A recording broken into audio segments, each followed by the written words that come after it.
we are going to be talking about one of the questions that I get asked most frequently, and that is, what do I do with my hands? There are so many natural, uncomplicated, easy things that you can do with your hands in photos.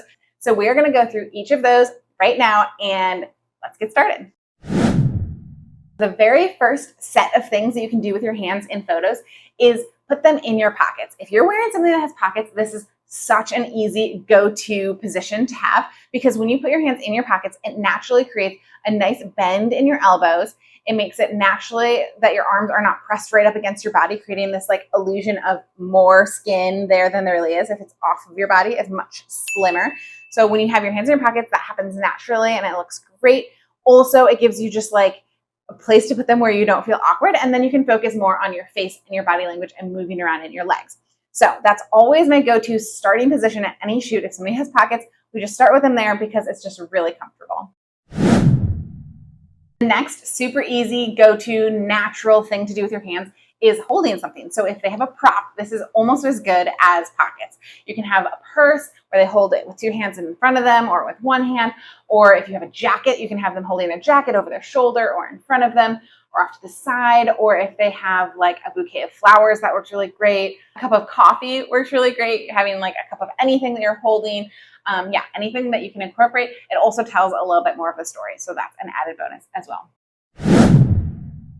The next thing that honestly is my go-to favorite thing to do with hands in photos is playing with your hair, especially for girls and girls with long hair. There are so many varieties of things that you can do with your hands when it comes to your hair. You can like gently tuck your hair, and when it comes to like tucking your hair in photos, I often suggest using like your middle finger, and it's like this really dainty look with your fingers when you go like this. And the next one that I absolutely love is like the hair wash one. So it's like you kind of like pretend like you're washing your hair like this, have your back to the camera, or you can like glance back over. You can do like where you swoop all your hair to like one side and you kind of just like fluff it up with one hand. That works really great. You can have it where they like do like a hair flick. So if your hair was down, you can like flick your hair and then catch the photo right as the hair is like in movement. That's a really great one.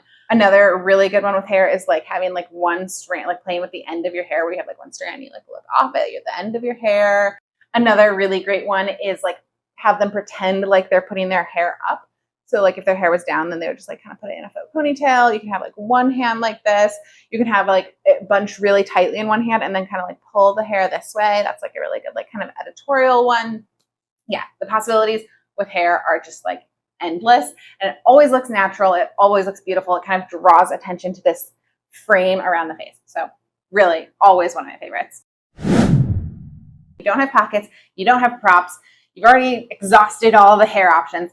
Now we're just left with our hands and our body. So what do we do? A lot of times people go to the like hands on hips, and that's not necessarily a bad option, but you just have to know how to do it the right way in order for it to really look the best it possibly can in photos.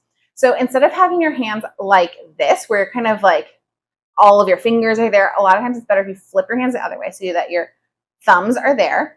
And then also a way to really add a slimming effect in the photo is like, so if your waist is here, then if you just like slide your hands slightly more to the middle, it gives this like illusion of a much smaller waist than you actually have, because it looks like that was where your waist ends.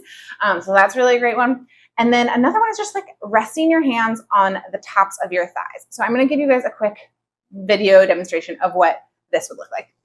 Just like have them like resting and kind of just like moving, and it like really, you don't have to have pockets, but it's just kind of the same area that you would have, like, so if you had pockets, it would be like this or this, but it just, without pockets, you'd just be like here.